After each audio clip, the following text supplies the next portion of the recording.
What is up, everybody? Welcome to another episode of Limited Resources. This episode number 828. My name is Marshall. I'm one of your Limited Resources, and joining me on the line all the way from Denver, Colorado, it's Luis Scott-Vargas. Luis, are you still upright? We now have two avenues to feed you cube. Have you just fallen on the ground cubing yet, or what? I mean, I'm not going to say I haven't been gorging myself on cube because I certainly have. It's really fun, and Cube from your phone is just outrageous. That is outrageous. We're going to be talking more about Cube this week because we just haven't had that opportunity to really open the floodgates, and we've had two things mainly happen in between last show and now. One, we've had the powered Cube on Arena out for that time frame, and me and Luis, also Paul, have just been jamming a whole bunch of cube drafts. And then also in between, we did hit critical mass on data from 17 lands about cube, and this is the first time that we've ever had this publicly in our hands where we can kind of see how things are doing and what's going on. So we've got our thoughts on that as well. Before we get into those topics, I did want to thank everybody who supports us on Patreon. It's patreon.com/limited resources if you'd like to support us there. We also want to say thank you to Ultimate Guard for supporting the show. Ultimate Guard makes some of the best stuff in the business. If you need to protect your cards, your decks, or your collection, or any combination of those, Ultimate Guard is the place to go. They use premium materials with really well thought out, awesome designs that look and perform well. You can see their full line of products over at ultimateguard.com. And if you do want to buy something, good chance you can find it at your local game store or definitely at your favorite online retailer. Ultimate Guard, they make the best stuff. Make sure you check them out. Part of being a Patreon supporters of ours is that you do get to ask questions in the Patreon question of the week. This one comes from Kenji, who says, "Hi, Marshall and Luis.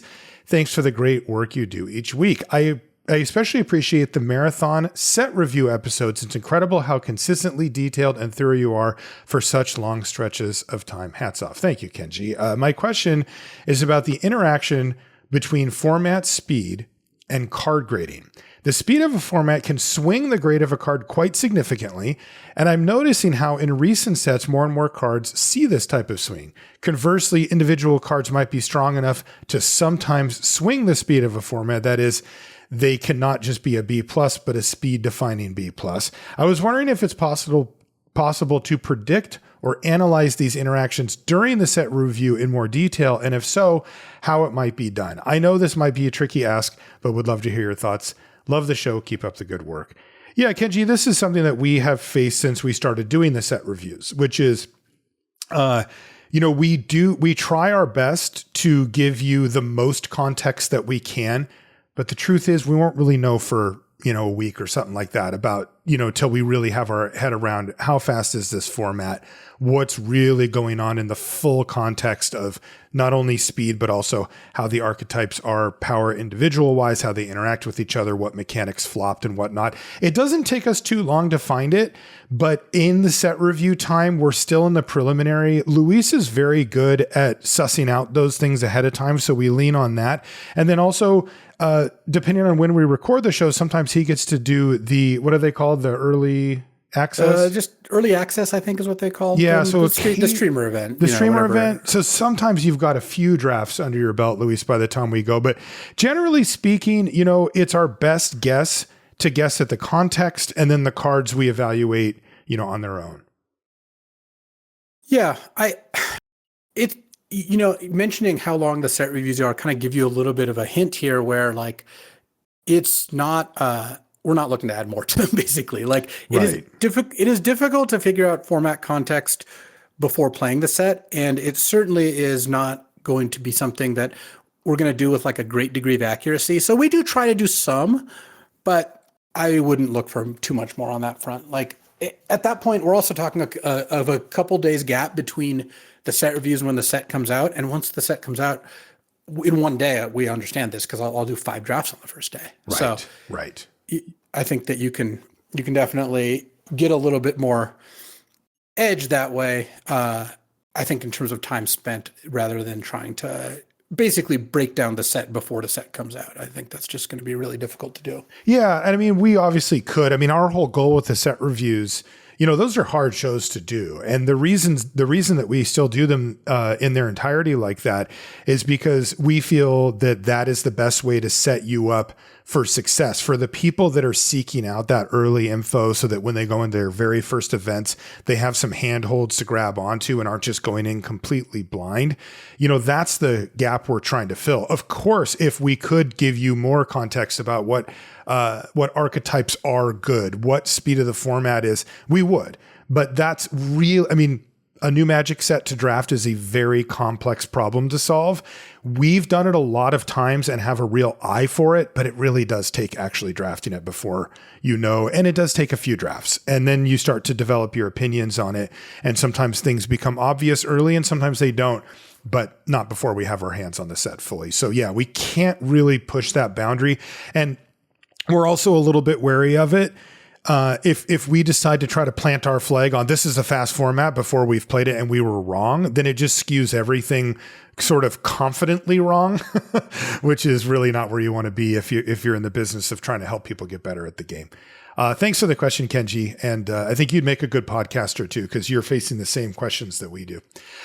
Luis, let's do a crack-a-pack for the Powered Cube to kick off our discussion, and we'll talk about some of the things that we've learned since it's came out. The first card up is Bone Shards, black sorcery. As an additional cost to cast it, sack a creature, or, and this is really important, discard a card. And then it destroys a creature or a planeswalker. All of those things are needed to make this card cube viable. Maybe it's suffering a little bit in this cube. We've seen that the reanimator theme has taken a hit. There's a number of reanimation cards that didn't make it into this version of the cube, and that's kind of where this card lives. Yeah, I wouldn't obviously not want to be first picking Bone Shards no matter what, but certainly in a cube where I was already kind of down on reanimator in like typical cubes, and now without Corpse Dance, Shallow Grave, and Through the Breach, it's just really hard to justify drafting it. So I trophied today with a black-red reanimator deck. It is possible, but that was like backdoor reanimator where I ended up getting a really late pack 3 Archon of Cruelty to go with my animate dead and reanimate that I was going to play anyways. But okay. I think that you should take like what's the worst card I would take over Entomb pick one, pack one? I don't know. I would take Preordain. I would take any white creature if you wanted to win. Yeah. I would take like Lightning Bolt. Like I just think Entomb drops from like a top 30 card to, and I was even moving it down every time I did one of those lists to now like a below average. I just don't think you should first pick Entomb. I think it's a bad idea. I think if you start in black, let's say you first pick Thoughtseize, and let's say you get Animate Dead third and you get an Entomb fifth. Okay. That can get me there. But it's kind of like you need to be like spoon-fed it. So yes, in summary, Bone Shard's not a good place to start. Yeah, and that does bring up a bigger topic that we can cover when we talk about the bigger picture stuff. But it is worth noting that this is version 1.0 of this cube, and like there's some obvious things that would be adjusted, right? And what I mean is specifically like we talked about it last week, like Emrakul being in this cube. Yeah, you can channel it out. But nobody's ever just hard casting it off of, lands or whatever. And the reanimation, the ways to reanimate it have all gone, right? Or cheated into play outside of sneak attack. So it leaves you with, instead of like 4 or 5 options to get that thing into play, you have like 2. And that means that you'd rather just have a different card in that slot probably, and there's a few more examples of that. And, maybe the reanimator deck gets a little better if you can get one of those reanimation things in and swap it out for a slightly better target that is actually reanimatable or something like that. There will be tweaks on the way, I'm sure. Next up is Talisman of Hierarchy. This is the white-black. White-black. Yeah, Talisman. I think that one thing they could maybe iterate on that'd be a little better is I think that the cube is better not having all 10 talismans. It's not an all or nothing thing. And that's something I've liked in my cube, only having like 5 or 6 talismans. Basically the color combinations that like talismans are the ones that have talismans. Yeah. That's kind of where I've landed. That's another thing I think they could adjust. Next up, Mother of Runes, white 1/1, tap it, target creature you control gains protection from the color of your choice until end of turn. One of the most pesky 1-drops ever printed and certainly good in this cube. I mean, this is the type of card that can create real problems for your opponent. I mean, they have to have the answer for it right away. And if they don't, it's extraordinarily annoying. Yeah, this is why it's a little different than Giver of Runes, because Giver of Runes can't protect itself. So if your opponent plays turn one Giver of Runes, you don't have to Lightning Bolt it on turn one. You can just do other things and then at your leisure do it.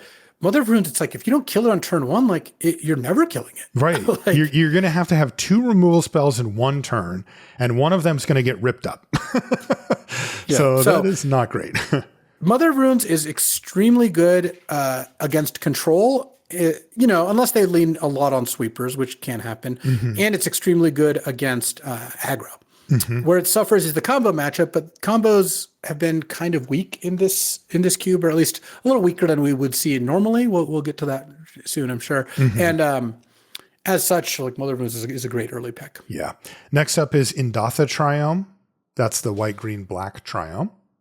Yeah, and I think people were maybe a little surprised by our assertion that you really want the untapped revised duels over the triomes and surveil lands, but I think that is extremely easy to see once you've started playing a bunch more cube. Yeah, that you'd have to have a reason to want to go the other direction. Next up, I'm curious where you have these type of lands.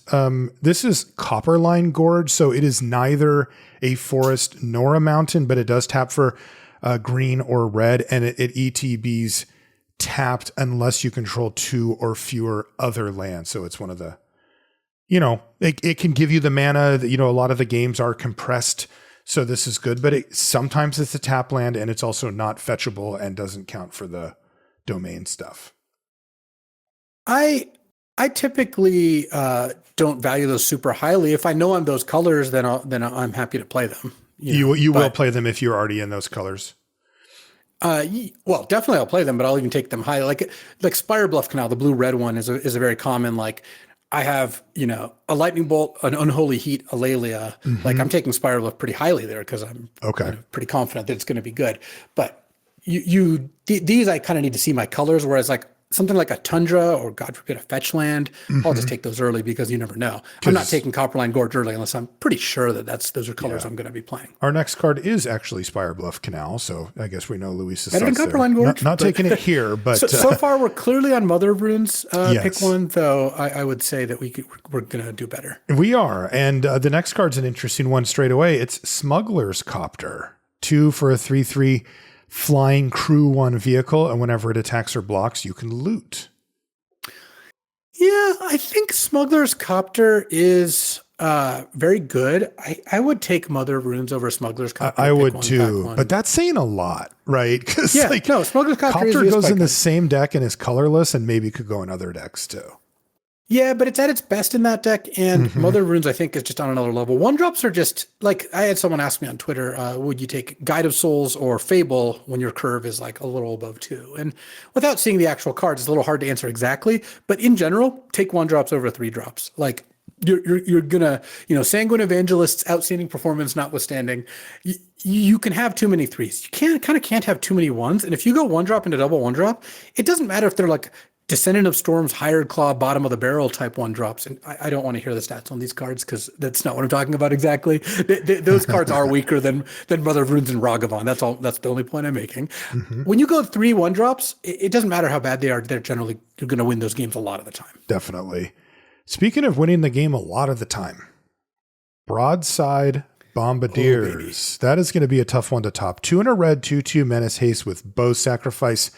Another creature or artifact, and this thing does 2 damage plus the sacrifice permanent's mana value to any target. And remember, Boast triggers only on attack, so you can use it to get blockers out of the way. It also doesn't trigger. It's an activated ability that you can use if you've attacked. So you actually have until the end of the turn to use it. That's where I was going with it, is that you can use it to get blockers out of the way, and if you don't need to, you can also wait and throw stuff at their face after combat. It's just the way you worded it. It caused many hundreds of people pain to hear you say it triggers on attack. Sorry, because that is not technically what it does. And we're playing a game about technicalities. Well, thank you for that correction. This is going to be hard to top this one. Okay, I had an exercise last time we talked about it. I'm like, however good you think this card is, it's better. We're going to repeat that exercise. However good you think Bombardiers is, it's much better than that. All right, now factor that in. Now do that again. Do that like one more time. Yeah. Like Bombardiers is a truly ridiculous card. I've played a lot of Cube, and I've evaluated a lot of cards in my lifetime. And the first time I saw Bombardiers, I grossly underestimated how good it was, as I did the second and like third times. It is truly just an absurd card. Yeah, it's funny. There's no way around it. I remember when it came out and you told me to play it and you said it was crazy. And I don't know. I mean, I think I just sort of overlooked it as some random red aggressive card I wasn't really that interested in. And then I played it and I'm like, this is stupid. Like, this is just outright, like, it just does so much damage. Like, you're just like, well, first of all, you're like, you know, you play Mogdor or Tamio, you make a clue, they play something, and you're like, attack with this, throw my clue at your 2-drop, and that's obviously ridiculous. Right. But even past that, it's like, oh, a talisman deals 4 damage, it can kill their 4-drop. Right. Or later in the game, you're like, okay, evoke Solitude, takes 7 damage. Like, the amounts that we're talking here are just not remotely plausible, you know? No. So yeah, even at 1+ whatever the cost was, it would have been pretty crazy, and it certainly wouldn't have been unplayable if they just said equal to the mana cost, if you could just throw your stuff around. But the fact that it adds 2 is just ludicrous. Going to be very difficult to top Bombardiers here. And it really is worth playing in all sorts of decks. Like, that's part of the thing that's so ridiculous about the Bombardiers is, like, you really don't go wrong by putting this card in a control deck, in a combo deck. I had a deck that I didn't trophy with it. I got like 6 wins. It was like a blue-red Tinker deck, and it had Bombardiers in it, and it was just incredible. And it's like, just awesome. You just use Bombardiers to make your stuff work, and it just does exactly what you want. Like throwing a Pentad Prism, or in this case, I threw a Bolos' Citadel once. It was pretty good. That's ludicrous. Yeah, some cards have a power level that transcends archetype, and Bombardiers is one of them. Next. Used to be considered one of the best cards in the history of Magic. I guess it's still considered that. Yawgmoth's Will. 2 and a black until end of turn. You can play sorcery. You can play lands and cast spells from your graveyard, but if a card would be put in your graveyard from anywhere, it gets exiled instead. Yeah, Yawgmoth's Will should have one of those signs on it. It's like, warning for experienced cubers only. Advanced users only. It's totally true. It's so easy to screw this card up. And I really don't want to like dissuade people from taking the card, which I understand saying that probably does to some degree. But honestly, it's not an easy card to win with. It is a very good card if you're accustomed to it. I've seen a lot of Yawg-Wills in decks that absolutely should not be playing Yawg-Will. Mm-hmm. And it is a very strong card. In order to use this card, you want Lion's Eye Diamond and Dark Ritual in your deck. You want cantrips. You want some kind of storm card. And yeah, you can definitely do those things. But as we've kind of already seen, like people aren't going to win that much doing them unless they have a pretty good amount of experience. But they'll start somewhere. And if you want, information on Yawgmoth's Will, a lot of my videos will feature the card, so you can probably figure out ways to use it. And Paul even drafted a really good Storm deck recently. He did. That was awesome. Yeah. So, there are resources, but certainly shouldn't be taking this. First of all, this early anyway. I would never take Yawgmoth's Will, pick one, pack one over Bombardiers. I think that'd be a crazy pick to make. Yeah. I drafted a Storm deck yesterday, but I was a coward and I did the easy Storm with Lion's Eye, Brain Freeze, and Breach. Yeah. Yeah. Well, as we're going to talk today about like mini combos, like packages where you can just put them in your deck, like that is one of them. And that works out really nicely. Next up is Luis, Pompous Pillager. Somehow in this cube, I'm wondering if they put that in there for you, Luis, because otherwise I don't know what it's doing here. I know we were talking about it. And it's like, well, the card's not very good. I played it like once in my deck, and I've had people play it against me, and generally it's just been kind of ineffective. Yeah. But Black, X2/1 lifelink. It enters with X+1/+1 counters, and when it enters, it deals X damage to target opponent. Yeah, it's a card, but it's not a particularly great one. Where are you at on our next type of card, which are cards that were traditionally kind of mid-range control mainstays? Cryptic Command. 1 blue. That's a lot of tough mana. Instant, choose 2, counter a spell, return a permanent to its owner's hand, tap all creatures your opponents control, and or draw a card. It's a little interesting. I think that Cryptic is very good if you have the mana for it, but just I wouldn't assume I have the mana for it early. This is part of why taking fetch lands is so good early. When you start a draft, like, yes, you'd rather start a draft with a Mox, or like a really strong, like, directional card. But if you start in the first 4 picks of the draft, let's say you first picked Swords to Plowshares and you took like Flooded Strand, then Scalding Tarn, like, and then maybe the next pick you found a dual land that interfaces with those, a Tundra or Volcanic or whatever. You can just take, or even like a Tropical Island, you can just go so many different directions. You can take the best cards out of every pack, and in Cube, that's actually a really strong place to be. Like there's a lot of powerful cards in Cube. That's an argument does kind of cut both directions in that you're not going to be short on powerful cards even if you draft a 2-color deck. But there are differences in power levels, and getting to draft like a good Jeskai deck where you just take the best cards of all those colors, like that's pretty awesome. Yeah, and Cryptic is good in essentially every scenario you could find yourself in. It's that good. Next up, it's kind of funny because Bombardiers set such a high bar, but there's some real bangers here, even in the rest of the pack. Parallax Wave is up next. 2 white enchantment with Fading 5. You remove one of those on your upkeep, and then when you can't remove one, you have to sack it. But you can remove a fade counter to exile a creature until Parallax Wave is gone.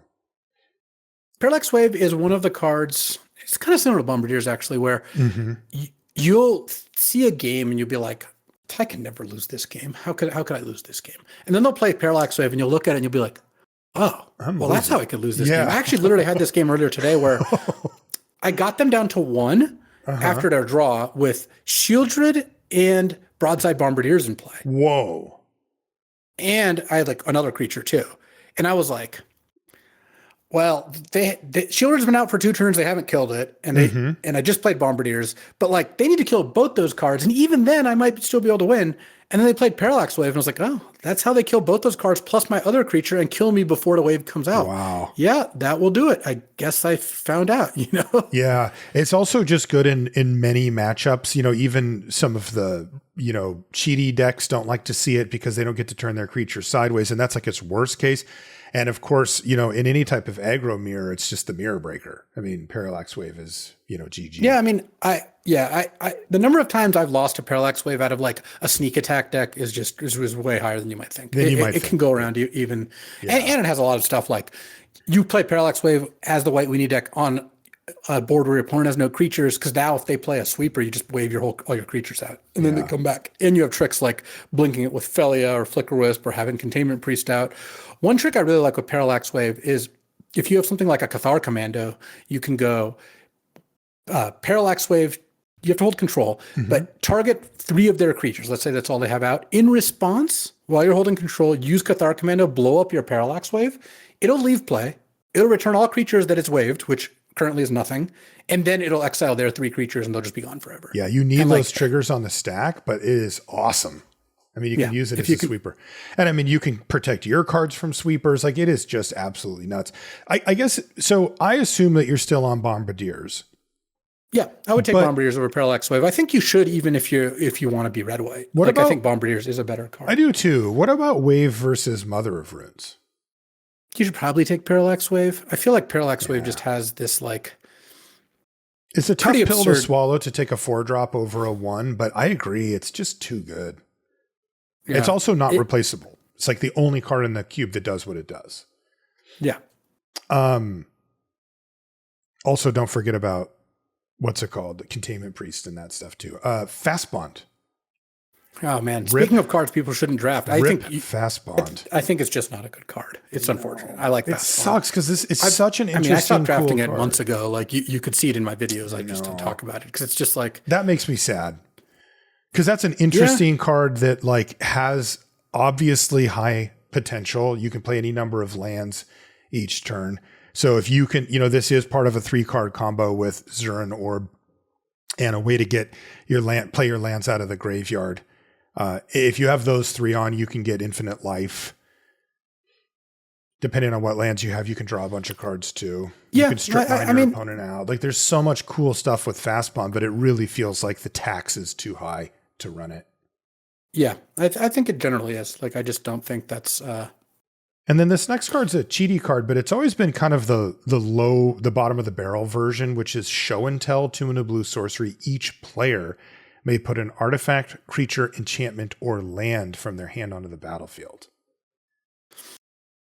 Show and Tell is a card that has had, like, if we had 17 lands data for Cube before this, we would have properly seen how low the win rate was. Everyone knew how bad it was. The card is bad. Don't and you know, there are varying opinions on how much best of one impacts certain elements of this cube, but I say for sure that show and tell really does get hurt by best of one, because the best case scenario, in my opinion, for show and tell is having it in your sideboard in one of these decks, and you play against a deck that just doesn't have good things to put into play, and you just side it in. You're playing against play against a red aggro deck or something like that, or Storm, where like they're just going to put a land or something into play, you know. But the disaster is like you just cast show and tell, and they're like, okay, I'll put in a Solitude, or I'll put in an Archon of Cruelty, because you don't know what they have, you know. Totally.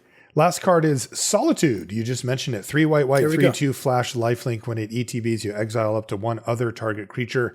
That creature's controller gains life equal to its power. And then it also has Evoke. You can flash it in by exiling a white card from your hand instead of paying its normal cost. So you can use it as a removal spell. Just straight up if you have another white card in your hand. And it is still flashable there. So another excellent card. I mean, the best, I mean, I guess it goes into what we're going to be talking about in a minute, but you know, my eyes go to Mother of Runes, Broadside Bombardier, Smuggler's Copter, Parallax Wave, and Solitude. Like, those are the cards that I'm deciding between in this pack. It's like some janky lands. Luis is somehow in here, a random talisman, a bone shards, a cryptic command, and then 2 past their prime cards in Fast Bond and Show and Tell. So yeah, I would be picking one of these Boros cards for sure. And it would be Broadside. Bombardiers is just a great card, but I agree it obviously has applications for Boros. I think if I were to rank the other cards, my inclination is Parallax Wave, then Solitude, then Mother of Runes, but you know. And Copter after that? Yeah, I would take Copter after all that, I think. Okay. Yeah, good pack though, but we got Bombardiers, and that card is absolutely absurd. So with that in mind, let's talk about the big picture headlines that we've gotten since the 17 lands data is here for Cube. So the big reveal. It is the big reveal, and it's been simultaneously interesting and also I think predictable. 17 lands, of course, is, you know, where you can go to track your own stats. And then they track them as well. If you sign up for 17 lands and you draft on Arena, your data gets put into a big database, which is made publicly available by them. Thank you, 17 lands. Make sure you support them if you use them. I do. And we talk about them all the time on the show, and we have never had this for Cube because they are Arena specific. This data has existed for Magic Online. It's just not publicly available. Only Wizards of the Coast has it.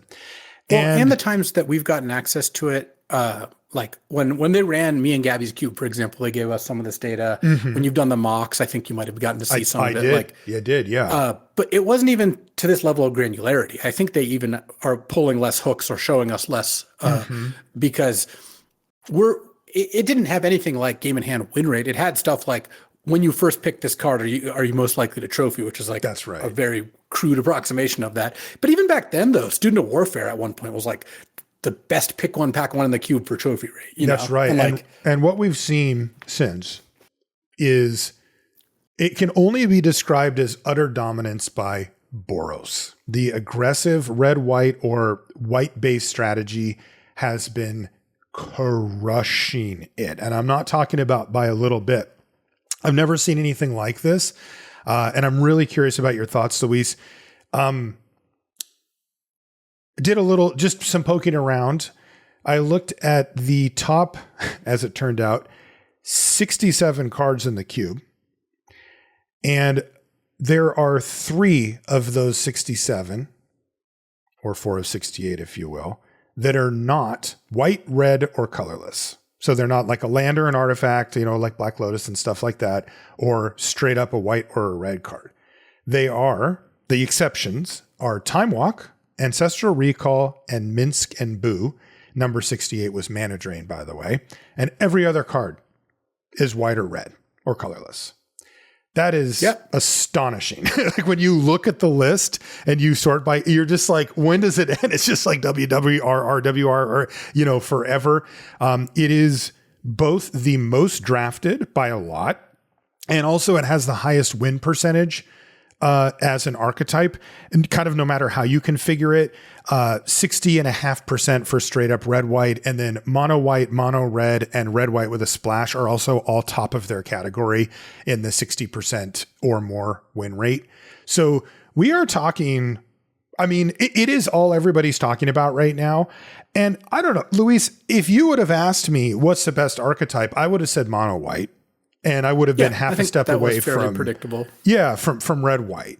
I feel like this has always been the case, but I was surprised at how big these numbers are. I've always viewed it as the thing that people maybe like are a little bit reluctant to draft because it's a little more straightforward. It's not quite flexing the muscles of old school Magic in the ways that you can with Storm decks and Broken Stuff and Reanimator and these more entertaining, interesting archetypes. But I always didn't mind it actually being secretly the best deck because I viewed it as a good way to onboard people, as we talked about last week. And, there's got to be a check and a balance. I don't want a format where it's just like everybody just doing random 5-color nonsense all the time. I kind of like there being something to rein you in and say, hey, like, okay, dude, you can't just draft all tap lands, all everything, where everybody's just drafting mana fixing and whatever the best possible cards are.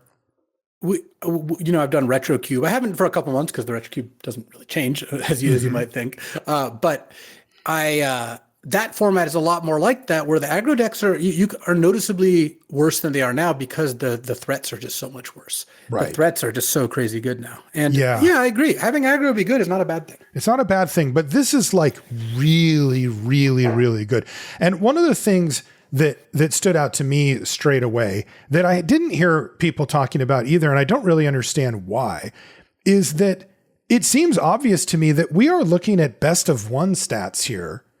And of course, the aggro deck is the best deck by like a lot, right? Like we don't get to sideboard against these decks. I can't augment my deck, take out terrible cards and put in good ones. I feel like when I draft the cube, like on Magic Online, my non-main deck picks are almost always skewed towards, well, what if I face the aggro deck? So I'll take this cheap removal spell. I'll take this sweeper that maybe I'm not going to main deck or whatever, but that I could cast with my mana and that I will definitely want against this deck. And I always felt like I got rocked game one in that cube. Like if I place Boros, I'm like, all right, fine. I'm not going to win this because I have too many slow counter spells, not enough of the stuff that really matters on the board. But post board, I think I'm going to be able to reconfigure my deck in a meaningful way. And I like my chances there to try to squeak out a couple of wins or whatever. But here, this is just straight up best of one. I mean, this cube is more or less a port of the vintage cube, which wasn't ever made with best of one, even on the horizon. I mean, this is probably the first time this cube's ever been played in a best of one format. So should we really be that surprised that Boros is absolutely shellacking everything right now? I mean, well, I'm not surprised that it is. I think the best of one part is less of a factor than you do. I don't think it's zero, definitely. But I think that in my mind, the probably biggest difference is, between this and like other cube environments is I think a lot of the decks that aren't Boros are much more challenging to play. And I think a lot of the people are newer to cube. It's not saying that people who are new to cube are all bad at cube. I'm really not saying that. But I do think that it is a factor that you have someone who's done maybe 5 cubes ever, and you're like, okay, what is their win rate when they draft Boros versus their win rate when they try to draft combo or even control? And it's like, it's going to be much higher on Boros. That's just not a surprise, right? And not at all. I think that best of one will have some effect. So to your mind, you think that the sideboarding against aggro is the biggest reason that best of one is making an impact here? Yeah. I mean, I'm looking at it like, I already had the idea in my head from Magic Online that this was secretly the most winning archetype, but these numbers that we're seeing, which does have sideboarding. It is best of 3, yeah. Yes, and so I thought, okay, it's secretly the best, but I didn't think it was by that much, right? I thought it was like, kind of. There was times when it was mono red, by the way, and it switched over to white at some point, but I look at the numbers that we're seeing here on 17 lands, and this does not reflect the experience that I've had on Magic Online at all. Like, this is utter domination. And yes, I don't have those numbers in front of me for Magic Online because they don't exist. So I could have just been wrong that entire time. But this feels like I'm seeing Boros more often, and it's winning way, way more than it did. I mean, it is, like I kind of brushed over it, but I mean, dang, how often do we see it being the most drafted deck by a factor of like 4? Like it's like 4 or 5x higher than the next most drafted archetype. And it's like, in some cases, 10 times more, 8 times more than the other archetypes. Yet it has a huge lead. Like the second place deck is 57% and Boros is 61.5. The average win rate is 57. The average win rate is 57, and this is 61.5. I'm like, is something has to make up for that being so different from Magic Online? And my initial thought is, just if I zoom out, what are the best decks in best of one? They're always the most assertive, most vulnerable to sideboard style decks, right? And this one is easy to draft. It's got a very deep pool with it. And that means, I can't adjust. I can't sideboard against it. It's maybe it's a little too much because it is a pretty resilient deck, but it's like a little bit of a silver bullet or a glass cannon or whatever, where it's like, it does its thing, but you can interact with it with sweepers and more removal and, less stuff that either causes you damage or doesn't really affect the board, but you can't do that. They beat you and it's like, oh, you're on to the next game. And then, boom, turn one, whatever again. And I'm trying to find that gap. And that's where my brain goes. Yeah, I don't think that that's a big factor. I really? So the reason I say that is I think that there's just not that many good anti-aggro cards that you're typically leaving in your sideboard. There's not zero, but there's not that many. Like, Oust, Flame Slash. I think at this point people are generally playing those. I think that the effect that you're describing is more true for people who maybe haven't cubed as much recently, and this is like, oh, finally it's on Arena. Because I could see 2020 me not being sure if I should put Oust in my main deck, whereas now I consider it just a premium card. And there might be people, people doing that. I don't put it in my. So maybe I'm closer to 2020, Luis. I think we found part of the issue, but I do think that Oust is a card I don't even hardly look at.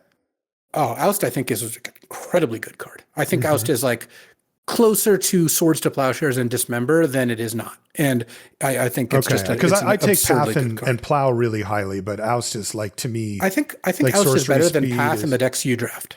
I think okay.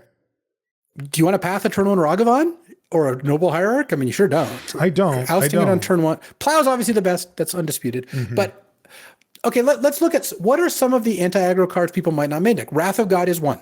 Or Damn, right? Those are cards that even now in Cube, I don't always main deck. I totally agree with you there. And that is a strike in favor of sideboards hurting Boros. But like all the rest of it, Toxic Deluge, Fire Covenant, Fiery Confluence, all the 1-mana removal, all the 2-mana removal. I just don't think most people are bleeding those in their sideboards. Well, I don't agree about the 1-mana removal. Like there's a lot of 1-mana, like Galvanic, whatever, not the one that cares about Galvanic artifacts. Blast. Yeah. Sure. Stuff maybe, like maybe that. The lowest tier one like that, but like I guess no one's leaving Flame Slash in their sideboard. What do you think about the gap between me taking out cards like that aren't Silver Bullet sideboard cards, but that are just like, like the example I would use is like, I have an Endurance in my sideboard. Well, I'm going to bring it in for some 3-mana counterspell. Or you have Dark Confidant in your main deck, and you're going to pull it out. And I'm going to pull it out. How many cards would I change against Boros? I would say it's probably like 2 or maybe 3 cards that I actually drafted for that. Yeah, and then it would be maybe 3 more that are just like, get these cards out of my deck and just get something in there that can block or whatever. Even if they don't really fit the archetype that I have or something. So maybe it's like 4 or 5 cards total, with 2 of them actually being like, Silver Bullety or, for the matchup, and then 3 being like, get these other junkers out type. I don't know. Does that swing a matchup? Maybe you're basically saying you don't think it does, or that people either do or at least should be. Like if I had to make a list of like the reason, so here's what we're trying to figure out, is just to like restate it. On Arena, Boros is being incredibly dominant. It's crushing. On Magic Online, that's less of an effect. And I have a third data set that we haven't talked about yet that I want to talk about. And that is my experience on the Cube Draft server. And it's not apples to apples. I want to be clear about that. But part of the reason I think like if we could like tease out some of these factors, what is like true, like is Boros the best deck in Vintage Cube? Not close. Is it foolish to draft anything else? Well, on the Cube Draft server, we have almost all the drafts are 4-on-4. They're all for stakes. People very much care about winning. They're not like, I'm not saying I never do things for fun or no one does, but people really care about winning. Definitely. And we have a lot of players who love drafting Boros. You know, obviously the Sandy Dogs of the world, but even more than that, there's other people who do like drafting white-based aggro decks. And people would also, you know, the average person fires up an arena draft. Let's say they've drafted a lot of Cube and they're like, well, I could first pick Parallax Wave or I could first pick Brain Freeze. It's like, I know what I'm going to take. I'm going to take Brain Freeze. Right. In the team draft server, people are really just going to take Parallax Wave most of the time there because they want to win the draft. They don't want to let their team down. They don't want to let themselves down. Boros does not crush on the team draft server. It's a good deck. That's it's my one impression. of the many, but it really doesn't crush. And in fact, the people who force Boros, there's also confounding factors there in that, like, I would say the best players in the server don't force Boros because why would you do that? Right. But their win rates are not like incredible or anything. It's not like there's an exploit where like, yeah, you know, like Luis and Mac like drafting these fancy things, so I'll just draft force Boros and crush them. And it's like, well, that doesn't really work. And they would do that if that were there. They would push 100%. That button. If it's like, I'm going to play against Luis, I want the best sword I can bring to that fight, period. So I can go back to my team and say, I 2-0'd Luis, right? I mean, there's that factor too. So yeah, for sure. Let me just say there's a stretch like last year where we were drafting against these Austrian poker players where I remember that. I really, really wanted to win those drafts, and I drafted White Weenie more than I ever have in my life. Yeah. So, but it's still like, I don't think you should be taking Parallax Wave over Broadside Bombardiers. I don't think you should take, you know, Mother of Runes over like, you know, Mana Drain. Like, I don't think that those are right picks to make. And look, again, this is a team draft. This is best of 3. That hate drafting matters. All that stuff is not exactly the same. But I would think if Boros was like this intrinsically overpowered, then we would have seen more of that effect in these other scenarios. Now, to get back to where we are right now, I think if I were to list the factors that make Boros more dominant on Arena, best of 1 versus best of 3 wouldn't crack the top couple. I don't think it's 0. I think it does give Boros an edge. Like, it is better for Boros than most other decks. Okay. The deck helped most by this is actually Reanimator, because no one ever main decks Unlicensed Hearse or Agatha's Soul Cauldron pretty much. Right. And those would come out of the board and be really good against your Reanimator deck. Reanimator kind of sucks, so that does change things just based on how this cube is. But I think the number 2 deck that gets hurt by sideboarding is probably Boros. Like, yeah, I do think that's true. I just think that's not a big factor. I think the biggest factors are it's easier to draft Boros than the other decks. Okay. I think the fun level thing where there's just a number of players who want to take Tolarian Academy over Gut, even though like the data might suggest that Gut is better, or certainly that Boros is better, you know, or people who are like, yeah, I'm going to take Counterspell over Ragavan or Solitude because like, that's what I want to do. I think that has a pretty big factor, bigger than the best of 1 thing. And I think that some changes to the cube have just made Boros a little better. Like, one of the good counters to Boros was actually the sneak big creatures into play sort of things, and losing 3 pieces out of a deck that really needs its specific pieces to work. Yeah, it does not. That doesn't bode well for that deck. I think that the kind of redundancy in Boros is huge, and we talked a lot about Sanguine Evangelist because it has this like amazing win rate. Yeah. I think part of the reason I still don't think you should take Sanguine Evangelist over cards with lower win rates, even just within Boros, is that I think that the 3 drops, you know, they're not fully interchangeable. It is better than Blade Splicer, but I would typically rather have Giver of Runes and a Blade Splicer than Sanguine Evangelist and another 3 drop, you know, like, or in this case, Sanguine Evangelist and Blade Splicer, I'd much rather have Giver of Runes and Blade Splicer than that combination. But if you draft Breach Freeze or Flash, sometimes you first pick a Flash and you never see a World Spine Worm or a Woodfall Primus. Yep. And like, that's a lot worse. Or you first pick Underworld Breach and you get a Lion's Eye Diamond 5th pick and you never see a Brain Freeze. Story of my life. And it's like your 2 best cards are now 0 or very close to it. And Boros doesn't really have that. You can't really fizzle when drafting Boros. No, you can't. So at the end of the day, we're not going to know the full answer to this. My intuition is that best of 1, especially as people adjust a little more, like the number of people leaving Oust in their sideboard has to go down day by day. Because even if you don't look at 17 lands or know what that is, if you're playing a lot of cube, I am playing against more Boros than I did 3 days ago. Like in a typical run of like 7-ish games, I feel like I faced Boros like 2 to 3 times. I feel like I faced it like a third of my matches to 40% of my matches, something like that.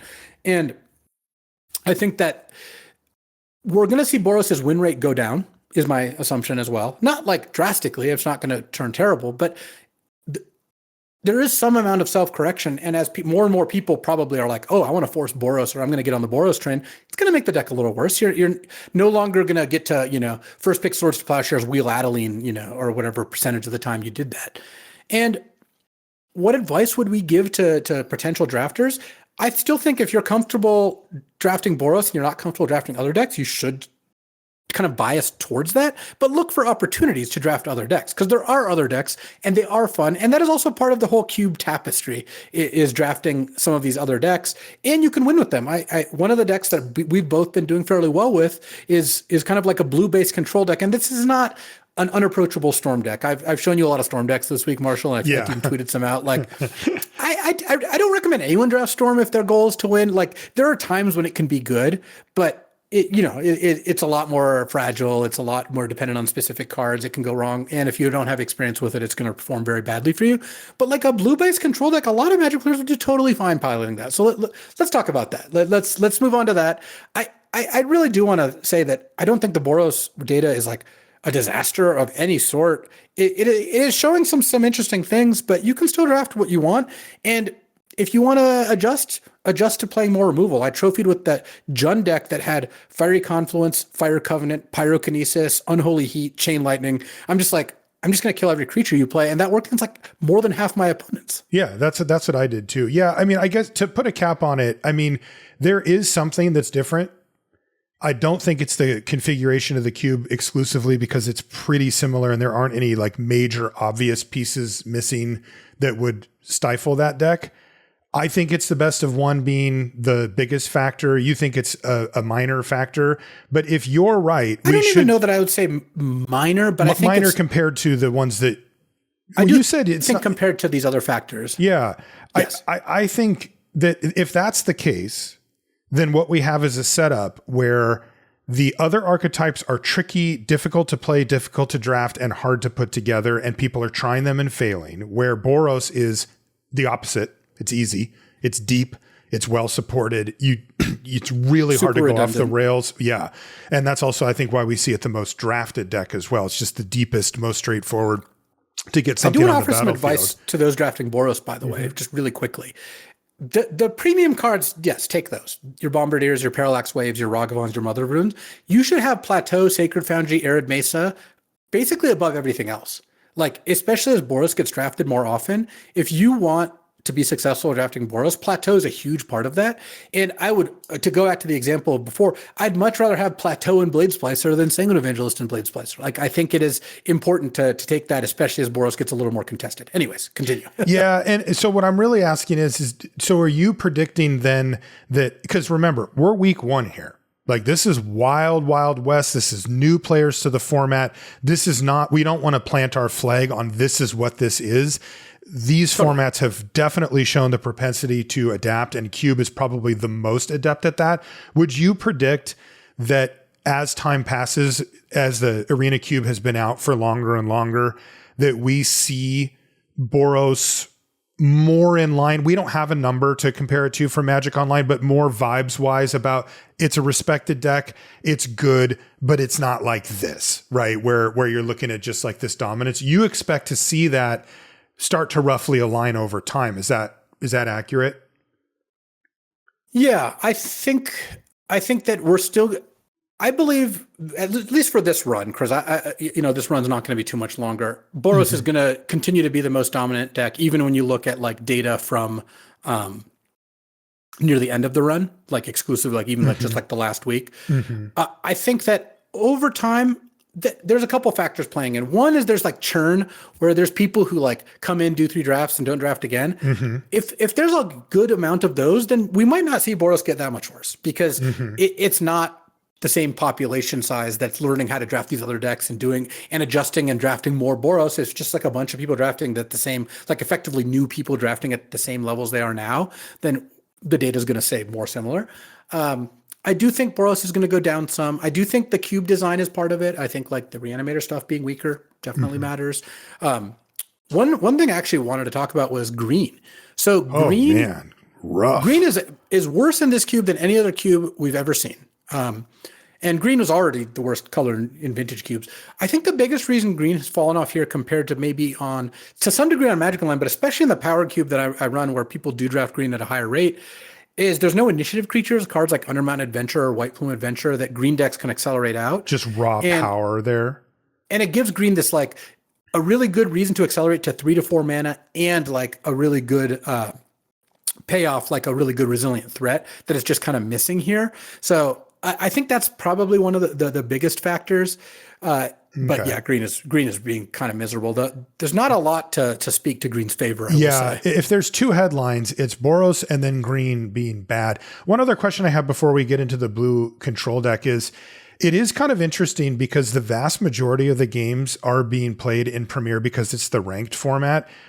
Would you change any of if you were in charge of the cube, would you be looking at cards like Hearse or something like that are really kind of sideboard cards and say, okay, we do technically offer traditional draft, but in Premier Draft, those cards are kind of blanks, right? Like, I don't know. Certainly a mistake to have those in the cube. I don't think you could argue otherwise. You would cut those. You're designing for best of one. Don't kid yourself that you're designing for something other than that. I think it makes the best of one experience worse to have those cards. So at that point, I would rather just design for the format you're going to be playing, and just not have those in the cube. Okay, yeah. So that'll be interesting because the two big areas that I see there are there individual cards that just don't fit in a best of one because they're just basically sideboard only type cards. And then also, if they look at the data and they say, hey, the Reanimator deck, that is kind of a core deck for the cube experience. It's kind of been around forever. And we are not serving it right now very well because we've either had to or chose to cut numerous cards, that were in it before. I wonder if they try to fill those gaps, get those cards in there, do something about the Through the Breach thing or whatever. Anyway, super interesting. There are some knobs they could turn. And at the end of the day, I think that the Boros deck has improved over the last couple of years more than most of the other decks. Part of it is like they're not printing that many good reanimation spells or creatures, right? We're not doing better than Reanimate and Animate Dead. And it's very rare that we're getting like a new Atraxa or something along that lines of reanimation power.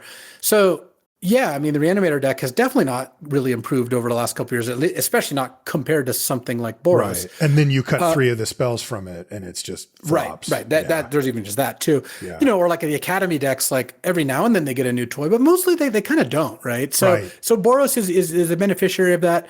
By the way, you ruined Academy. I never see one ever. Yeah, me neither. It's possible that in this configuration of cube, in the best of one environment, on Arena with the player pool that we have, Boros is not only the most drafted and winningest deck, but just actually the best deck if everything was even like if you entered if you threw this cube in front of like 15 versions of people or 15 people with like really high skill or 16 people with really high skill levels and had them do a bunch of drafts, maybe Boros would still win the most there. Like it is a really good deck. So I don't want to take away from that, but I think there are some factors explaining why it's winning at such an outsized amount compared to maybe even our heightened expectations. Right. One last question on it. Would you let's say that the numbers hold over 3 or 4 releases, this cube comes out and it's still just like all Boros headlines all the time. Would you nerf it? Kind of goes against the cube principles in some way, right? Of definitely the best cards. Typically, they're not cutting cards based on power level, they or not. In this case, Arena is actually slightly different because they didn't cut anything that's just whether they add them or not. But yeah, not that different.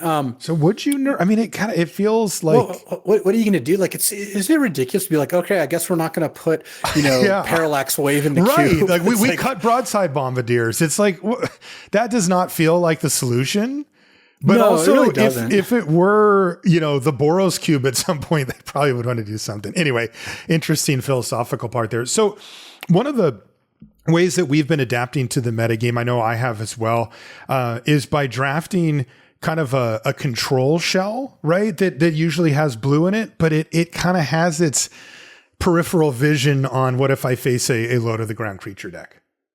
Yeah, so these decks are like, I sent you a picture of the deck I just drafted. We can maybe put that in the show notes or something, because that was a good example actually, where you often like blue-white base, like white is one of the pretty common second colors.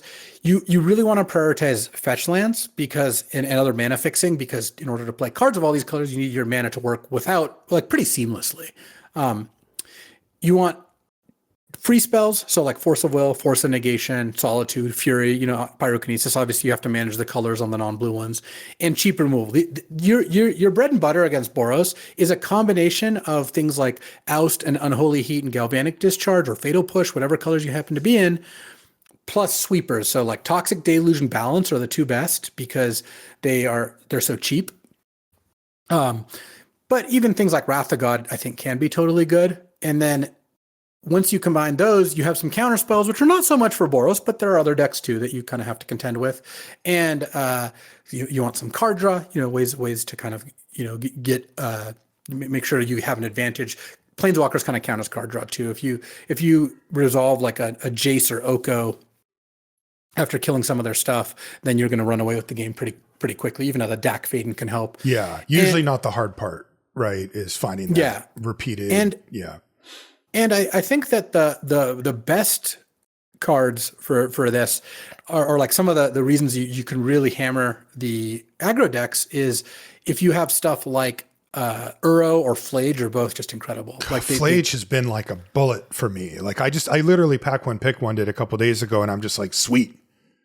Yeah, I mean you go like Oust their turn one play. Let's say turn two, you're just like or casting in my a case, Ponder and Swords using to Plowshares, but yeah. Yeah, right. Yeah. Well, I'd rather Oust a Descendant of Storms than Swords it. Oh, okay. Like that, wouldn't you rather they draw that on turn three than anything else? Yeah, that's true. That's true. Like ousting a birds is so much better than Swords. That's why part of the reason Oust is so sick. So let's say you turn one Oust, you turn two, even you're like Ponder fetch land, and turn three you just go Flage and kill their thing, and it's like you're real close to getting that thing back, and once it comes back, it's a massive issue. Yeah. Yeah.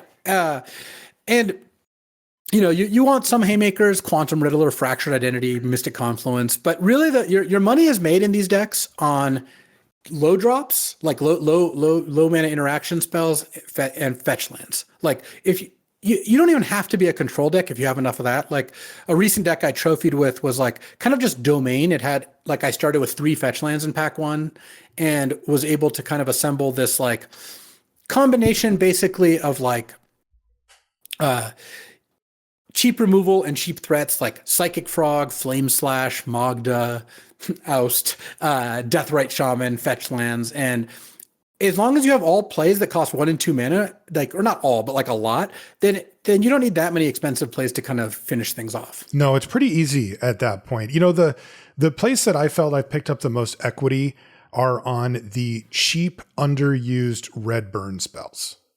Yeah, those are fantastic. Right. Like Unholy Heat is one that does a lot of work. It's good enough to play either way, but I've been happy with either the Galvanics, the energy one, or even the one that cares about even just the deal two, even just straight one mana deal two, Galvanic Blast, right? If you have Metalcraft, it deals 4. Yeah. This is a good example of something that I think listeners should take note of.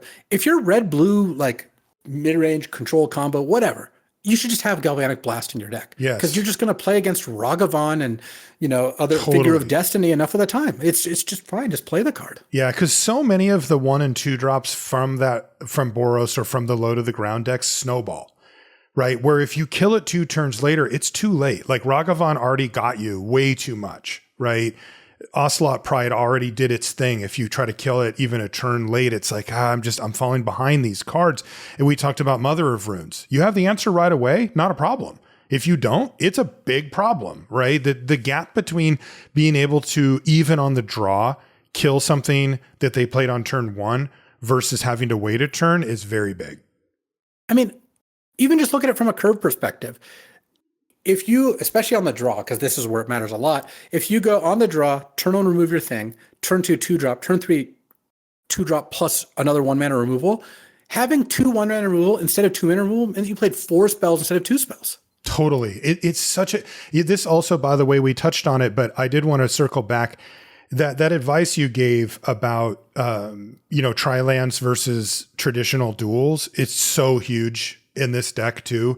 Cause a lot of times when I'm drafting a blue control-y mid-rangey deck, my brain is like, well, I'd rather have the tri-land, because I can cycle it later and that's useful sometimes. And it gets my mana anyway.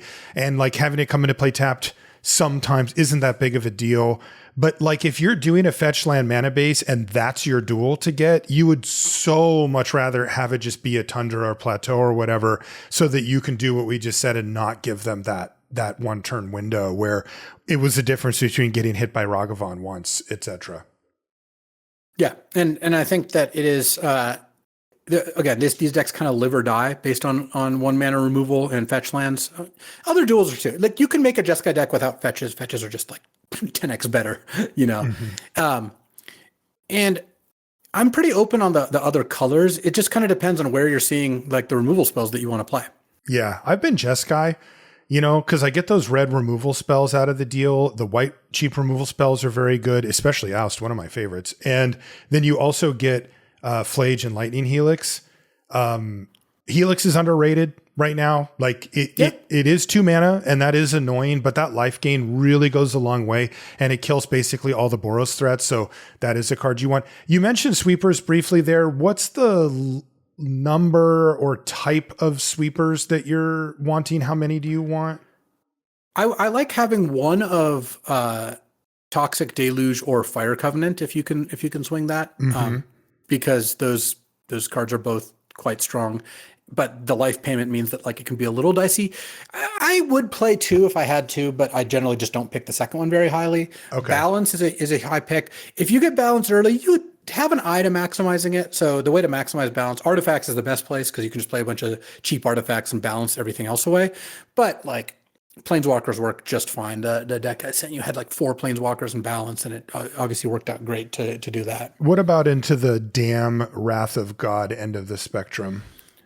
I like those, but you don't want too many because they are kind of expensive. Yeah, so, the one Wrath does kind of do work, but yeah, you get a little jammed up.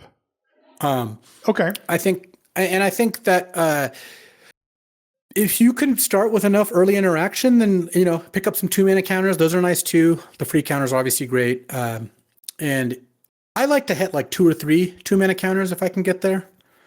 Okay.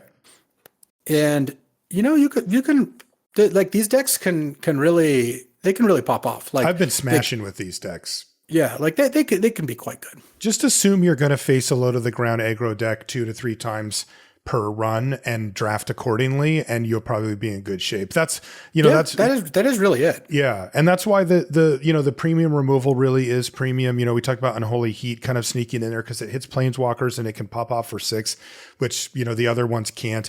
And then the white ones are just unbelievable. Path, Swords of Plowshares, and yes, what's it called too? Oost as well.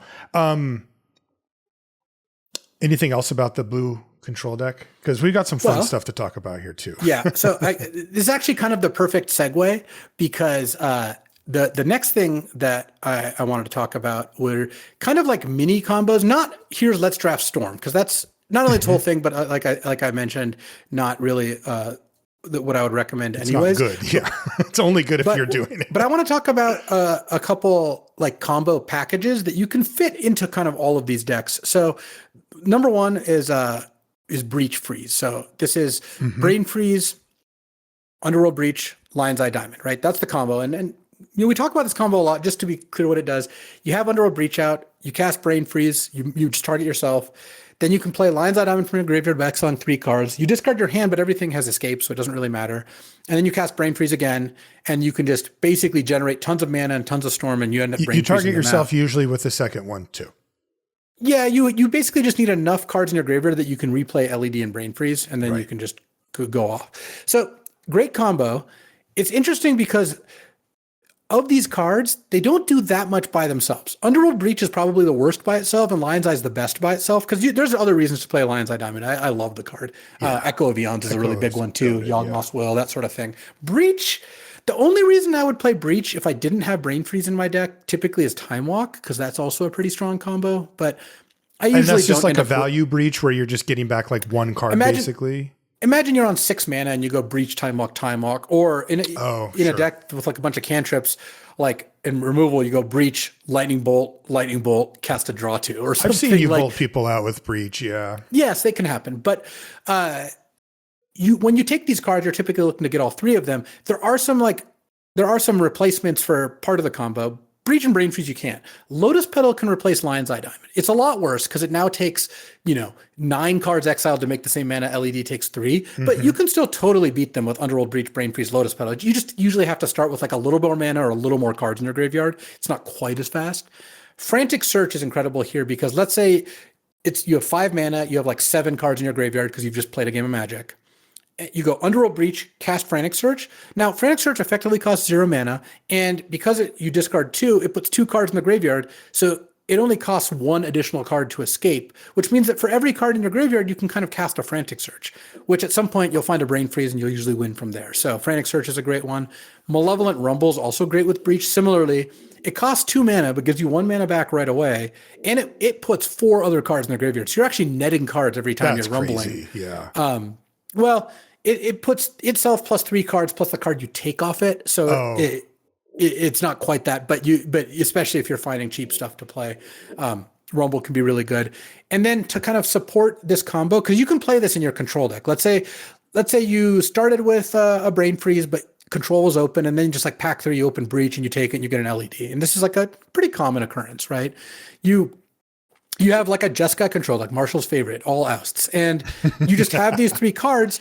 Well, the Jeskai deck probably has a decent amount of cantrips or draw cards, and just having these 3 cards in your deck mean you just win the game when you draw all 3, and you don't need to draw all 3 exactly, because let's say it's late game and you've drawn Underworld Breach and Brain Freeze. You could just go like Preordain, play Underworld Breach, Brain Freeze myself for 9, and if I hit Lion's Eye Diamond, I just win. Like you get to kind of go that direction. That is the thrill of that deck, right? Is when you don't have the LED yet. The more combo version also likes draw 7s. Wheel of Fortune is really good in particular because you're like Lion's Eye Diamond, Breach, Wheel of Fortune, discard my whole hand. Now you have a new hand. You play Lion's Eye Diamond, you discard your whole hand, you wheel again, you just go through your whole deck very quickly. Sick dog breaths. Yeah, she's barking. And same thing with Echo, right? Just as a combo with Echo of Eons and Time Twister are both good too. Echo with LED in particular. So this is a combo package you can fit into a lot of different decks. The main thing, besides having the 3 cards or Lotus Petal and LED, Black Lotus could actually also replace LED, but I'm not going to concern myself too much about that one. Who opens that card? I wouldn't really expect to be that successful if like you're black-red mid-range and you just kind of get all these 3 cards and you put them in your deck with no tutors, because then you just have 3 bricks that don't do much. But in your average like blue-based control deck, you're going to see enough cards, and you have stuff like Brainstorm and cantrips that let you filter these away. Like you preordain and you see LED on turn 1 and you're like, I don't need this. I don't have the other 2 pieces. Right. I always find the hardest part is finding the breach. Because there seems to be... Because the breach finds the other ones. Exactly. In a sense, right? Like I had one deck where I didn't have any way to directly search up the breach. I had none of the black tutors, but I did have multiple ways to find the other pieces. Like I had Mystic and Mystical Tutor just gets Brain Freeze. Right. And so I was like, I needed a Demonic Tutor or Vampiric here to really kind of bring the room Demonic is particularly strong in this deck because let's say you go like... You have LED Demonic Tutor. You can just go like cast Demonic Tutor in response because you hold control. Yeah. Crack LED, get Breach, play Breach, recast Demonic Tutor, get Brain Freeze. Like that can go really hard. Vampiric Tutor is a lot harder because you have to draw a card every iteration to get it off the top of your deck. A similar combo package is Flash, and this is part of the reason I don't mind taking Flash early. So when you take Flash, you're trying to, in order, find Worldspine Worm, Woodfall Primus, Atraxa, but there's like a little asterisk I'll get to, and Torsten, the founder of Benalia. Those are what I consider like the tier 1 Flash targets. Worldspine being tier 0, actually, because it's just 3/5/5s is the best thing you can do, especially early.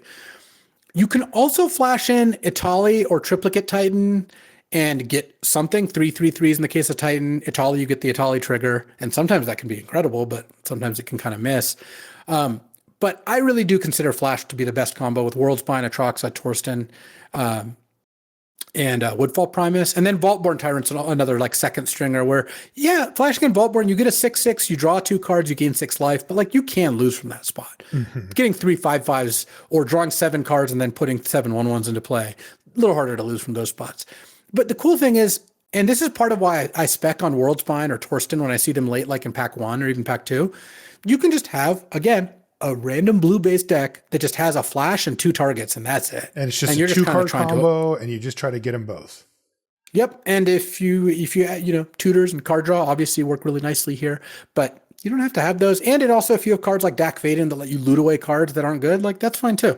Sometimes you draw these cards and you don't want them right then, so you can loot away. So what was the asterisk on Atraxa for? Oh, Atraxa, you just draw a bunch of cards. It does not impact the board at all. I don't really like Atraxa Flash unless I either have another combo like Breach, Brain Freeze that I'm really digging for, or have Reanimate cards to get the Atraxa back right away. Blue-Black Flash, where you go Flash and Atraxa, end of your turn 2, hit Reanimate, untap Reanimate Atraxa, while also griefing you and casting They days, always concede to that, yeah. But like you do have it above Torsten? I think it's comparable. Okay. I would, because Torsten leaves stuff behind and gets you some cards. Atraxa gets you a bunch of cards. Yeah. Torsten and Worldspine are the best, and Woodfall Primus. Those are the 3 best. If you're just like a Jeskai deck that just has Flash and 2 targets, you would always pick like Worldspine, Woodfall Primus, I think are the 2 best for that, because when you Woodfall Primus on turn 2 and kill both their lands, you usually win those games. And you get a 5/5 Trampler too. So yeah, it's gnarly. But your Jeskai control deck that just has Flash Atraxa is a little less impressive because, yeah, you'll draw 5 cards, but you need a little bit more follow-up. Because remember, you run the risk of drawing Flash or Worldspine or Atraxa and having them do nothing if you just draw them. So you want the juice to be worth the squeeze. I don't want to assemble a 2-mana draw 6. Right. I want to assemble 3 5/5s. So Flash is a great mini combo. Tinker is another one that's a little more involved. So this is not a lean package in the same way that Breach or Flash can fit in, but I think it's worth noting what the Tinker targets are that are good. By far, I believe the best is Boros' Citadel. Oh, okay. That's the one that's going to win you the game the most often. You do kind of have to construct your deck to do that, which is the biggest downside.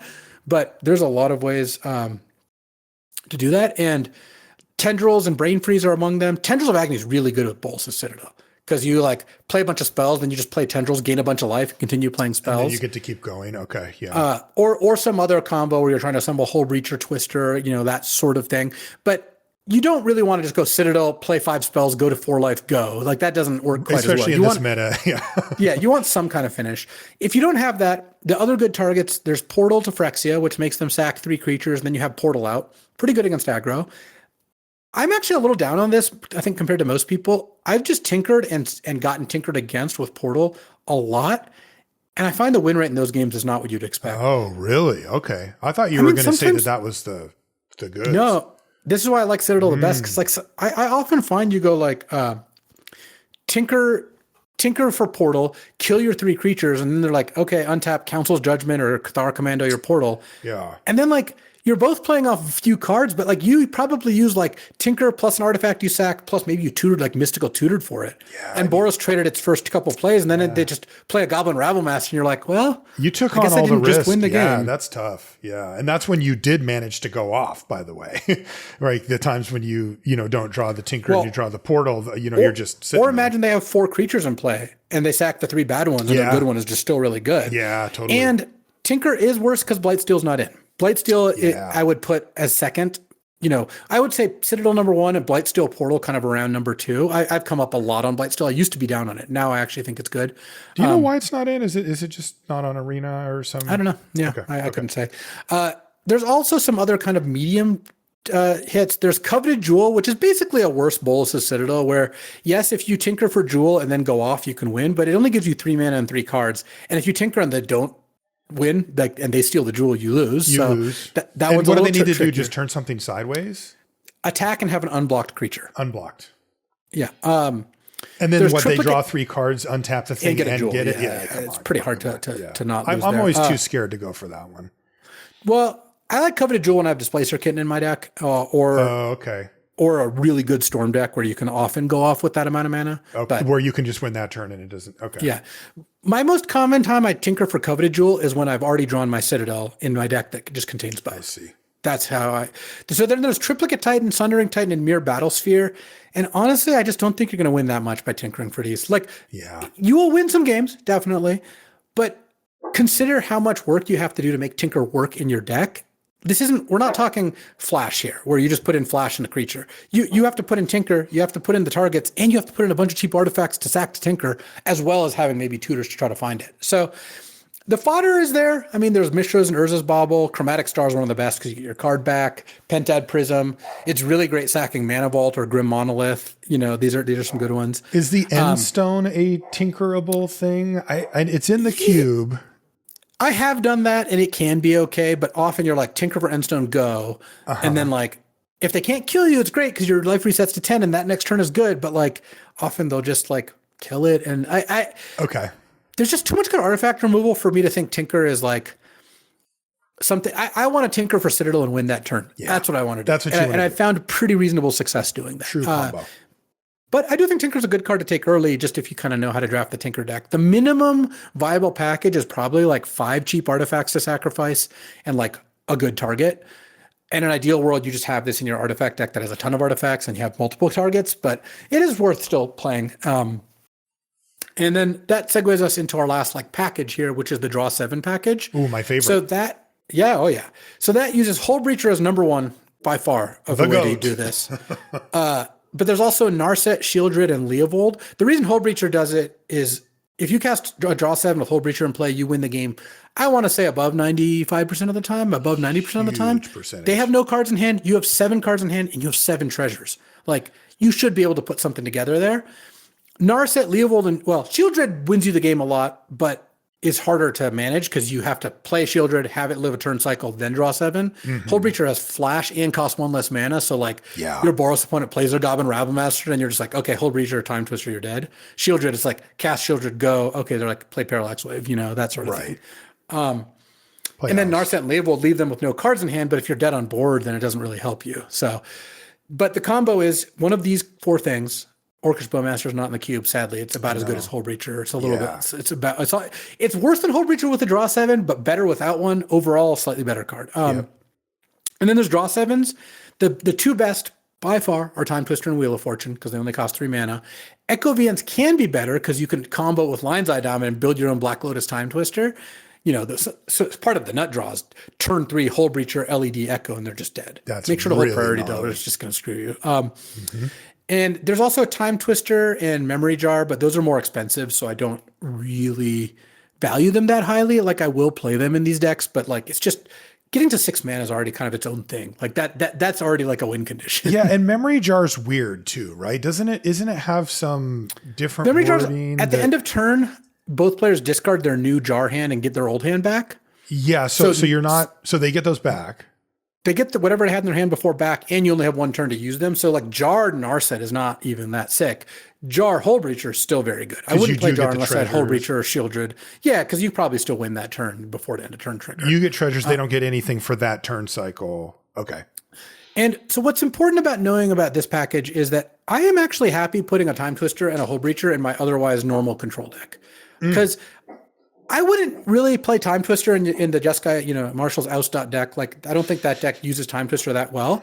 But if you put a Hull Breacher in my pool, I'm gonna play both those cards. Because honestly, having a Time Twister is still nice sometimes. Sometimes you just cast a Time Twister and it's good. Totally. Like you can maneuver that. And Hull Breacher's also just good, right?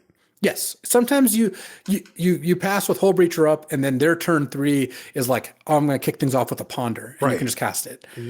Disaster scenario, they cast Dak Faden, and you're just like, ooh. Yeah. Dak is also like a minor combo here, where if you have Hull Breacher out, Dacking them, they just discard 2, and you make 2 treasures. Yes. Dacking them when you have Narset or Leovold out, they draw 1 and then discard 2, which is still generally good.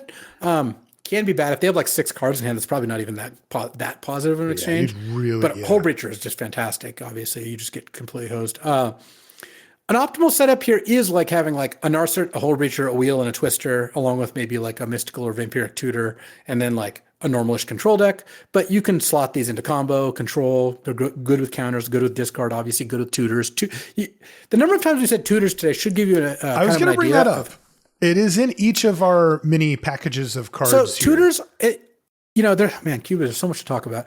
Tutors are a card that are a force multiplier. And what I mean by that is tutors make the best cards in your deck show up more often and better, because now instead of drawing Underworld Breach and none of the rest of the combo, you get to draw the combo and actually have them go from 0s to 10s. So it's not even like you draw Breach more often. It's like you draw the whole combo more often. Where tutors aren't good is a flat power level deck. So we haven't stopped using this example, so we'll continue using it. Your Jeskai Oust deck, let's say it's a Sultai Oust deck, a Sultai Fatal Push deck, right? But it's the same thing, right? Just like a 3-color control deck, Sultai, Grixis, whatever. Demonic Tutor is not going to be that good if you don't have like a Time Walker and Ancestral in your deck to go get. Demonic Tutor for Fatal Push is not good. Demonic Tutor for Dak Vader or Jace the Mind Sculptor, generally not that good. You don't want to be doing that. Demonic Tutor for Counterspell, not that good. So when all your cards are pretty flat power level wise, Demonic Tutor is not really doing that much for you. And Vampiric Tutor even less, and Mystical Tutor is unplayable because like it is pretty restricted. Where tutors are good is when you have these combos or cards that stand up above the rest. Time Walk, Ancestral.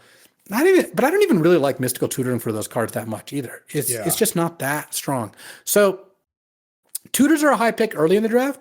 Later in the draft, like I when I drafted that black-red mid-range like Reanimator deck, at some point I think I saw a Demonic Tutor. I just didn't take it because it's like my Inti Gut Thoughtseize Deep Cavern Bat deck doesn't want Demonic Tutor. It would rather have Inquisition of Kozilek or just whatever and just cast its spells on curve. It doesn't want to cast a Demonic Tutor early. So hugely powerful, but you got to put them in the right deck. Do you make a huge differentiation between the ones that put them on top of library versus into hand? Well, demonic versus the it's mysticals demonic and Demonic Tutor at home. I don't know if how well if you understand the gospel of Pillage the Bog, but I actually think Pillage the Bog is just Demonic Tutor with a more restrictive casting cost in a lot of cases. Missed. Yeah, it's true. And there's a reason that when I'm drafting like blue-black combo, I spec on green lands because you just get Pillage the Bog for free. And it's awesome. You totally do. You also do some funny stuff like you plot they leave counterman up on turn 3 and your turn 3 is just plot Pillage go. It's so nice. It is so brutal, yeah. And then you can Time Twister and your Pillage is just sitting on side waiting for you to assemble the rest. But yeah, I would say Demonic Tutor is quite a bit better because you can play Demonic Tutor in your Sultai mid-range deck. Like, I wouldn't pick it very highly, but if you ended up with that in your deck, it's totally fine. Whereas Mystical Tutor is not that good. And even Vamp, I've left it on the sideboard of a lot of black decks when I don't have anything specific to Vamp for. Like, if you're not getting Entomb, Animate Dead Archon, and your deck has Blood Tithe Harvester and Dothi Voidwalker and Hymn to Turok, like, well, you don't want to be vamping. That you're just giving up cards for no reason. So bar's very high, yeah. Basically, what I think that these can do is you can use the tutors and these small packages in order to kind of make it so you have like a normal deck that just has this really busted thing but you're not like a storm deck. And I don't want you to be too intimidated to draft some of these cards and think, oh, if I take Underworld Breach, I have to be storm. No, you can be blue-red tempo with Dragon's Rage Channeler and Inti and Lelia and just have Breach LED Brain Freeze because your deck also has Expressive Iteration and Preordain and you have a little bit of card selection. You can put Flash, Torsten, Worldspine Worm in your green, blue, black mid-range deck that just happened to pick up a Demonic Tutor early and all of a sudden you have a great deck. And I don't think that you need to be like full on combo to really take full advantage of these because I think that, a lot of people probably are going to be a little bit intimidated to draft these. And I think that they're really lean packages and can be really strong. And then tutors really bring them together. So I don't mind speccing on those early. This also probably gave you a decent kind of hint that cards like Ponder, Preordain, and Brainstorm, there's a reason that they're so valued, is that you can play synergy cards and have them work more often. That's right. Great stuff, Luis. This is... we're going to have to transition away from Cube when the new set comes out, and we don't know what the frequency with which the Cube will be showing up, but we really do get to talk about Cube a lot now. Like going forward, we are going to be, whenever it comes up, we're going to use that time to talk about stuff like this, what's going on with the meta of the cube, and then also deep dives into archetypes, combos, specific cards. We may even do a full set review of the cube at some point, especially after it kind of settles down. This, like I mentioned, this is very much version 1 of the powered cube on Arena, and I'm sure that they'll make some adjustments. They always do. They also tend to use cubes as a way to show off some of the newer cards, and they'll often rotate in newer cards for just a little while. And then if they're good enough to stick, they may stick around, but oftentimes it's kind of like, hey, let's see what this thing does. Maybe it's good enough for the cube. Let's throw it in there. And so we'll get a chance to see new stuff coming in. We'll be talking about that as well, because it is now in the hands of the masses, and I have been drafting exclusively cube, and bitch has been going nuts on it. The masses have been pleased. Yeah, I know I am. I think it's like you said, I mean, you're playing on your phone. I don't know. There's something about the convenience, of getting to play it this easily that is really, really great. And it feels so cool. Because some might say dangerous. Yeah. Because both Luis and I, we really think that this style of cube is kind of the end game for limited players, right? Like this is kind of the most pure form of limited. This is the deepest you can go. Only down if you the enjoy rabbit pure hole. great magic with infinite replayability. Yeah, exactly. All right, let's call it a show there. If you want to find us on social media, I'm Marshall_LR and Luis is LSV. You can find everything related to the podcast at lrcast.com. We want to thank our sponsor, Ultimate Guard, for their support of the show, as well as all of our Patreon supporters. Thank you for supporting us on Patreon. We really do appreciate it. That is going to do it for this one. We'll see you next week. All right. I've had a couple of pretty funny plays that I wanted to talk about. Number 1, I played against Boros. Probably where most of these start. I cast Balance. They, of course, responded by sacking all their creatures to Goblin Bombardment, and then I mana leaked the Balance. Because I had one creature out, in this case, I had no creatures out, but they only had one card in their hand, and I had like 5 cards in hand. That's incredible. So I was like, actually, basically it was like, I can cast Mana Leak and tap 2 mana and discard Mana Leak, or I can discard like 3 cards. And I'm like, no, this seems better. I'll do that. That's absolutely your opponent must have been like, seriously. Yeah, it was really funny. I had one where I was playing an Academy deck, and I had the most busted start, pretty much. I went like Mox, Retrofitter, Bauble, Academy, Candelabra, and I'm just like, well, I'm just going to win this game, And then I tinkered for Citadel on like turn 2 or turn 3, but but I didn't quite get them. But I got them they were at 11 life, and I attacked them with a servo, and they could have chumped with Malcolm or traded with Malcolm, and they went to 10. And then I didn't have 10 permanents out. Okay. And I ended that turn by brain freezing them down to 2 cards. This is ridiculous. They untapped. Brain freeze in this thing too? They untapped, and they played Underworld Breach. And they had Breach Brain Freeze, but they had to dig a little to like get everything going or whatever. Like they had some to cast some setup. And so then it was kind of taking them a long time. So they just brain freeze me down to no cards and passed the turn. But I had an upkeep stop. I set one. Untap, upkeep, make a token with Retrofitter, Bowls to Citadel, you done a 0. No. And like in paper, they never lose that game because they could have done other things. But like I understand how it is with the arena timer. Like you got to be snappy. And when you have Brain Freeze, Breach, LED going, you just have your whole graveyard. You can like pan through it. It's kind of hard to like play the stuff. And I think they could have figured out a way to like kill me on that turn. Besides just brain freezing me to 0, I didn't really look at their whole graveyard. I was actually playing on my phone too, so it's just like lost cause. But I had the stop set, and I upkeep Citadel them to death, and that is incredible, and that was really good. And then the last one was the deck where I actually was tinkering for Triplicate Titan, and the reason it was so good is I attacked them down from 13 to 11 with Broadside Bombardiers. Then I tinkered for Titan and threw it at them for 11. And just straight to the nugget. And it was great. That's amazing. So, Cube just has some really fun stuff going on, and well, I hope you're cubing. It's a lot of fun. It'll be interesting to see kind of how win rates change and how the cube contents change. But I think for this first run, I don't see how they could not look at this and think this was like a massive success. God, I hope the queues have been so fast. The drafts have been firing so fast. It really is just incredible.